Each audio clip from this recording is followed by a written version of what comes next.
Thank you so much for joining us on Passion. I'm your host, Britt Ivy, and today we are blessed to have Senator Alan DeBoer with us. Thank you so much for being here, Senator. Thank you, Britt. Great to be here.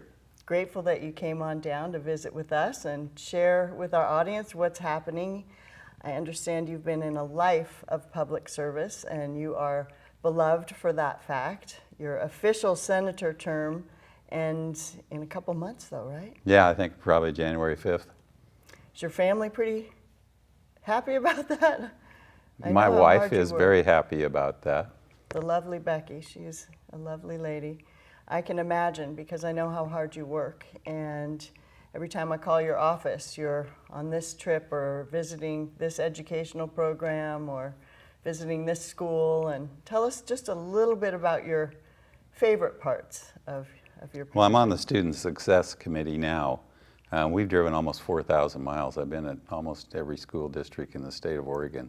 We've interviewed probably 500 students. We interviewed teachers, administrators, business leaders. We were in North Bend just last week. Amazing programs throughout the state. Peter Courtney, our president of the Senate, has directed us to come up fixes for the education system in November and recommend changes. So I like those tasks. So I'm looking forward to it, and there's 7 elected representatives and 7 elected senators that make up the committee. So I'll be up there, I think, next week to have a meeting. Okay. So. Well, congratulations and thank you on behalf of all of our kids, very important, the next generations, and paying attention to direction that you're given. I just had the privilege of being at the White House last week. It's actually the same day, one of the 2 days I was there, it was the same day that Kanye West was there, and we heard all the news about that, so there was quite a bit of security. And I had the privilege of meeting the Vice President of the United States of America. So I would imagine when you say you're taking direction from people in your administration, that's of the utmost importance. And I was blessed to meet many people there that are contributing like yourself, who actually get in and contribute, don't spend a lot of time complaining, but just get in and get some work done. So I wanted to speak about one initiative that our president has passed, which has never been in effect prior, which is basically data sharing in between agencies, federal agencies. And let me check my notes here. It's called One Federal Decision. And one federal decision gives the ability of an agency, one agency gets to make a decision. For example, spending 10 years to build a bridge that could have been built in 8 months because you've got the EPA and the Army Corps of Engineers and the Department of Interior and the Department of Transportation and Fish and Wildlife all looking at trying to get the bridge built and the effects. So it's just really interesting. Have you seen any trickle-down effects of that where you're at, or do you hope to see some trickle-down effects of one agency being able to make some decisions in a quicker manner? Well, Britt, I sit on general government, so all of our directors and agencies are pretty much independent with independent computer systems. We're probably spending this biennium almost $1 billion on computer systems. Most of them fail, don't work. Oh, goodness.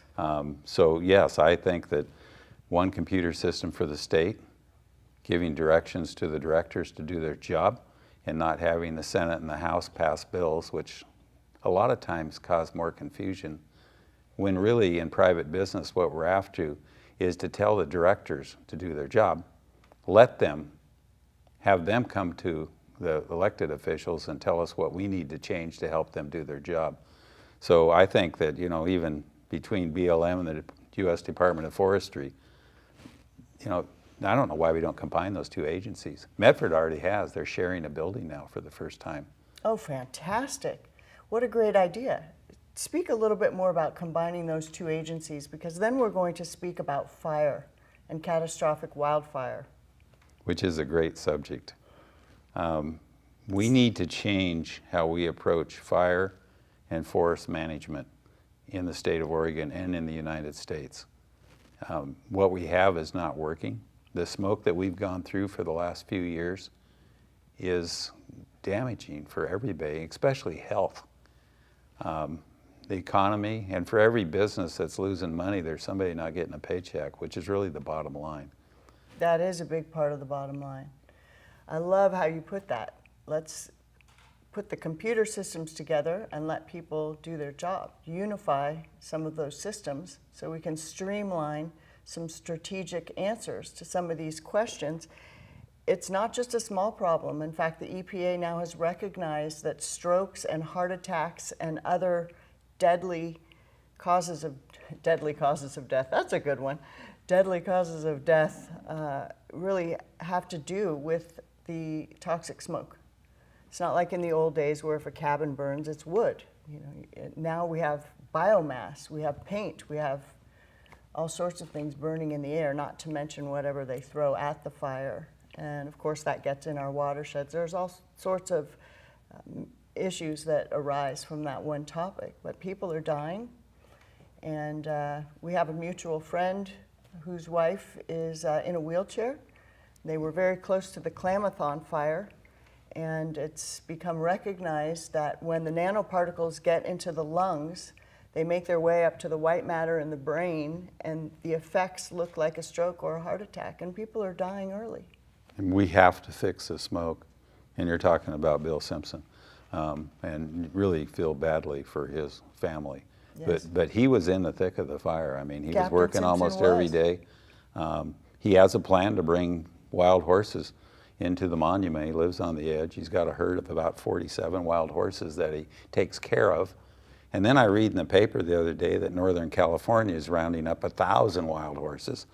And those horses will probably end up dead. I mean, in reality, we're spending millions of dollars right now to corral horses and to take care of them. We've changed some of the rules which aren't beneficial for the horses, but you know, he wants $100 million a year. He wants to run a trial program to put 100 horses into the monument. I can't think of a better publicity than filming 100 wild horses being launched into it. So the fire thing, what we hear, we have to get away from the rhetoric. Everybody wants to talk about clear cuts, and I mean, they go off. What we need to do is a managed project. Kathy Shaw, who preceded me as mayor, put together the Forest Resiliency Program. I instituted it after I followed her as mayor. It's one of the, you know, environmentalists, forestry people all came together. They've been working for years. Now the cost is excessive. It's like $1,000 an acre. It's more than that for a prescribed burn, and horses are free. They don't leak fuel. And this is no means the only answer. It is a portion of an answer to use wild horses. In San Francisco, they use Goats R Us. There's a business called Goats R Us. They employ these goats or deploy these goats outside of airstrips around San Francisco to eat down the ground fuel, because let's face it, you can cut down trees, but if you still have the grasses and the ground fuel, which livestock of various kinds can graze down, then you mitigate a lot of the risk of the fires that take over areas with no chance of return. Santa Rosa killing 40 people, then causing mudslides in Montecito, 11 people drowning in mud. It needs to be looked at, and I understand the U.S. Forest Service approaches fire, I will say this diplomatically, very differently than the Oregon Department of Fire. What do you have to say about that? We have to look at every idea and work. There's so many things that we can do within the forest and management. The director of the Oregon Department of Forestry, I talk to him quite often. We had a hotline that was on Fridays reporting to the fires to the elected officials that wanted to join. Oregon Department of Forestry is doing an amazing job. Unfortunately, they don't deal with U.S. Forest Service land. They deal with BLM and state-owned lands and private lands. But we want to make them the first attack. Senator Bearsugar from Grants Pass, which is actually in the business of firefighting, has been leading the fire caucus, which is bipartisan. We need to change how we attack a fire. We need to open up the Clean Air Act a little bit so our controlled burns can be when the weather is right for them. And all of it, every solution is part of the cure. We can't allow this smoke. We need to pick when the smoke comes. We need to go in and thin our forest. We need to put people to work. The H-2B program that brings in foreign workers, somehow we cut 2 months out of that, which are the people that replant the forest and do a lot of the work. But we need to find year-round jobs for the people fighting fires, which is going in and thinning and preventing. I agree. And we need to change how we initially attack a fire so we can burn when we want to, because we won't stop fires. But I keep hearing from people how we can't do something. I'm a can-do person. I love that. So I want to hear how we can. I just met with Greg Walden on veterans I was just a gonna couple speak days about ago. him. And you know, the conversation is, I want everybody in the Veterans Administration, when a veteran comes to you and needs something, I want you to say yes and figure out how to help them. Instead of saying, agree. no, here's the paperwork and here, no. Let's figure out, say yes. Just say yes, and then figure out how to get the job done. And there's been a lot of help around that effort with this administration. And I agree about putting everyone to work. If you put these firefighters to work, since it's become such enormous business, it's big business now fighting fire, and when you speak about prevention instead of suppression, you get in a sideways glance in some places. So the conversation, if we could move that conversation to prevention versus suppression, we could do so, I think, with a lot, we could handle fires with a lot more integrity. Instead of trying to chase down a monster that's out of control, manage it like you mentioned, mitigate some of the risks by upfront putting people to work, doing constructive preventative measures year-round. Because right now there's an addiction to the money. I'll just say, my husband couldn't make the trip to DC. He was so concerned about his constituents over by the Klondike fire and the little town of Agnes. So he stayed behind, and part of our area burned. And I must say, they don't put up all those firefighters in Motel 6. Sure, some of them sleep in tents, but a lot of them are sleeping in hotels nicer than the people that were evacuated. A lot of money gets spent by the U.S. Forest Service, and here we are, just like Captain Bill Simpson was at the Klamathon fire. My husband trying to educate on roads in the area. They have people from Alaska, from across the country, from Colorado, from all sorts of different places. They don't know the terrain. But Oregon Department of Forestry goes in and they can handle issues that sometimes the others can't. Another big bonus about the horse issue, you can put them and let them loose in areas that you cannot put a firefighter into because of danger. So let me pivot now back to where you see this possibly going. Well, I think we need to bring everybody together, copy the Ashland Forest Resiliency Project. You know, thin our forests. We do need to log more, even Clinton's plan. We aren't logging anywhere close. And so every day our forests grow. And we need, I mean, if we were cutting 60% of the new growth in 10 years, how much more forest do you have? And they're a crop. I mean, that's one of our great attributes in Oregon is we grow trees. I agree. And we need to keep the mills open because we need to process. Those are all jobs. The closer the mill is to the forest, the less we have global warming. There's a whole new thing too, is carbon sequestration. It's a market for Oregon. So one of the Indian tribes up north has sold their carbon sequestration to California companies to meet what they have to do in requirement, and it's worth millions. So It's a so good idea. we're storing carbon every day. I And we agree. need to make sure those forests are healthy. When I drive around, I see a dead tree. It's like, somebody go in there and cut that out because it's Right. going to get beetles in it. It's going to infect the other trees. Right. And when you get into our forest now, you can't walk through them. I mean, go to Germany and Australia and some other places that actively manage their forests. We kind of stopped. I mean, years ago, the spotted owl came to Jackson County. And, you know, it created this whole thing where the mills were closing. And certainly clean air is a very important thing, but the forest fires damage that quite a bit. Right. And with all due respect, clean air has nothing to do with these, the carbon sequestration, the CO2 that is released into the atmosphere from one fire. Just say the Santa Rosa fire or the Carr fire. One of those fires releases more carbon dioxide than anything that we have legally tried to prevent being put into the air from coal, from cars for decades. Just one fire. So there's no argument anymore that we're trying to not cut down a tree so we don't have problems later with releasing CO2. And if I understand it right, after there are already snags, dead snags, which can become dangerous to firefighters, cutting them down then is still better than letting it burn. Does that make sense? The dead Well, to trees, thin like it, you're saying, to thin I mean, Oregon right now has been fighting over the cap and invest program. Correct. Cap and trade, or whatever you want to call it. I think it's been 4 sessions, long sessions, that it's not gone anywhere. And they're talking about $700 million per biennium. Where's the money going to go? And the state doesn't do very well with that. By the way, the Betsy credits had lots of fraud, and that's a cap and invest. So the proposal I would give them is to do, and they were going to take the top 100 companies in the state of Oregon. Some of those are public utilities, so that cost has to be passed on. And so your utility rates go up, and we talk about affordability. People need to keep their utility bills down.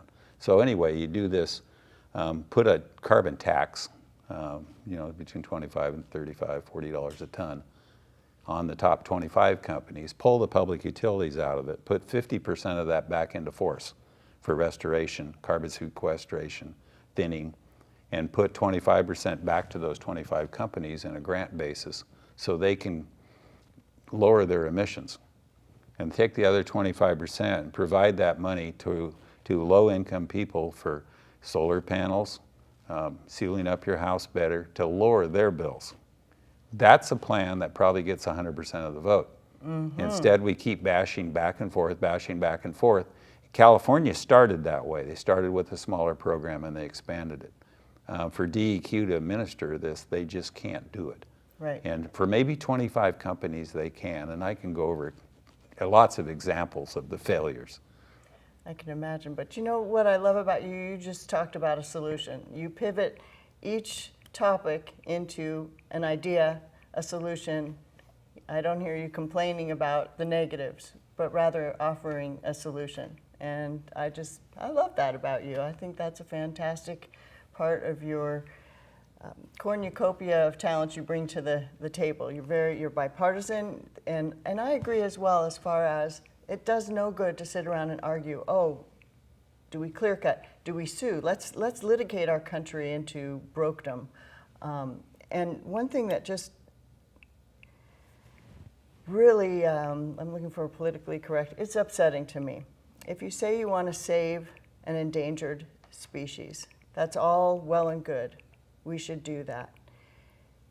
But then to let the repercussions create situations where a minimum 22 animals, 4-legged and 2-legged, burn alive per acre in a catastrophic wildfire because you don't want to come into the middle. So you don't have to cut down every tree. You don't have to cut down 0 trees.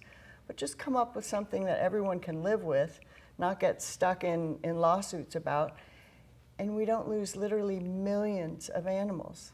Millions of animals. I don't think people really understand that. Millions of animals are incinerated alive through these through acres of these big fires. And I'm trying not to cry, so I'm stumbling over my words here. But it's when you see the pictures of all the dead animals and you say, this is the result of some of your actions to stop every spotted owl, and it turns out, anyway, enough said. So you get to the fact that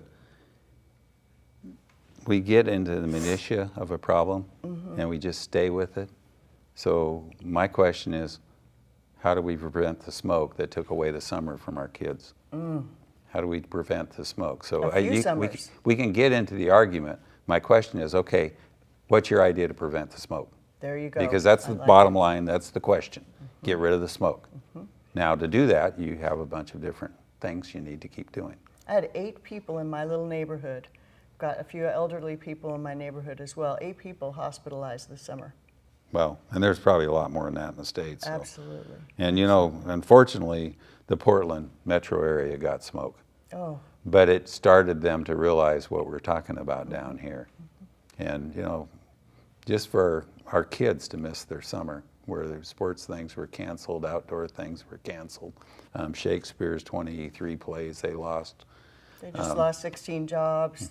That's just one company. It's happening all over the country, not just Oregon either. And it is a problem that we can cure. It is. And people say we never stop fire. You're right, but let's do fire when we choose to. And let's put out the fire that comes in the summer. And we had some very dynamic people come forward and say, hey, I was on that job with a helicopter and I was told to leave.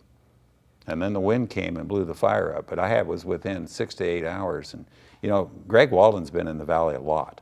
So I've been with him almost all the time. We were at the forest camp up by Selma.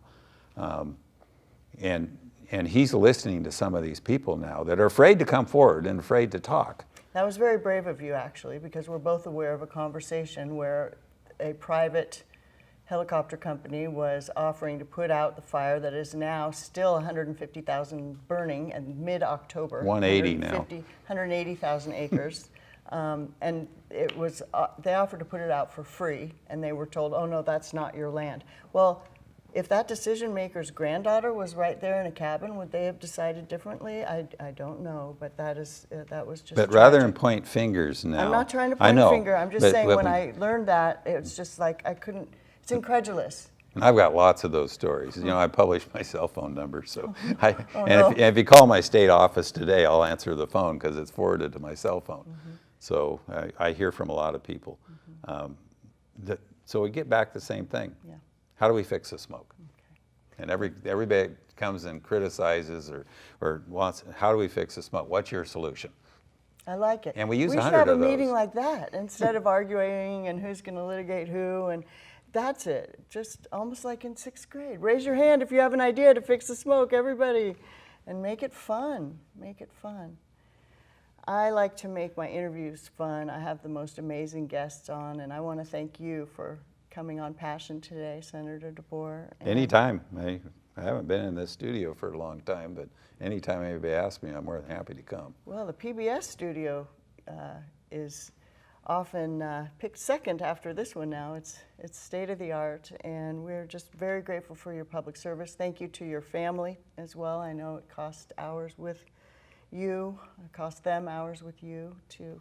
It's all good if I can sleep in my own bed. There you go, and I know you do. So at any rate, thank you again, and I look forward to having you on Passion again. Thank you again for your efforts. I know you're going to stay in public service because you have a heart of service. And Ashland thanks you, Oregon thanks you, and I thank you. So. Thank you. We'll see what opportunities come up next, and I really thank everybody. I appreciated being able to fill in for Dr. Bates after he passed away, Senator Dr. Bates. Yes. And it's been an amazing 2-year education to add to my education I've got from so many other things. So I can now imagine. how can we best use it to help the citizens of Oregon? Well, Senator Bates was another one that was beloved, and we have some great statesmen in our state, and thanks for being one of them. Thank you. All right. Appreciate it. Okay. Bye-bye for now. Well, thank you so much for joining us on Passion. We look very much forward to having you join us again. Take good care.